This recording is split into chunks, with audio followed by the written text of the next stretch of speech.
So as we go through church history, you get people talking about St. Joseph, but not in any deep, really profound ways. Like, we don't have a theological discipline dedicated to him. We do now, called Josephology, the study of St. Joseph, but not at the beginning of the church. You only heard about him in sermons and homilies from bishops, at Christmas time. Pretty much. That's it. Not a whole lot.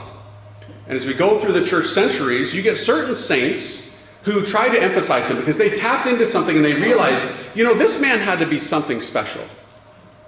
He wasn't just a random guy selected for this important role. He was prepared for this. He was given extraordinary virtues and privileges and dignity to be able to fulfill his mission. And they would try and tell people this. But many times these weren't the theologians who were doing it. They were pious souls, saintly souls, like St. Teresa of Avila.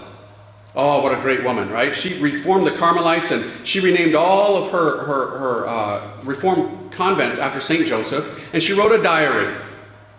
If you want to be a saint, write a diary, right?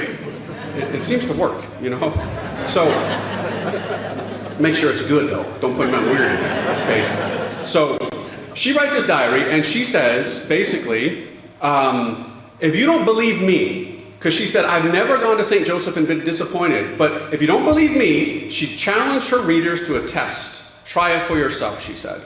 And many people did, including one of her friends, St. John of the Cross, the greatest mystic in Christianity. And yet, he confessed that he did not understand St. Joseph, because he's a mystery man. And yet, St. John of the Cross is like the master of the interior life. And yet, he did not understand the master of the interior life, the great St. Joseph. But he took his friend's challenge up, and he got it. A light went off, and he understood. It's one of the first quotes that I have in the book, that he says, I didn't understand, and now I understand the greatness of St. Joseph. But do you know what St. Teresa of Avila didn't have? Internet. Right? She couldn't get that diary, that autobiography out to the whole world, so people could catch on to this whole St. Joseph powerhouse. So it was regional.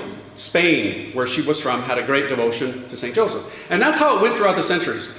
The missionaries hadn't gone out to the four corners of the earth yet.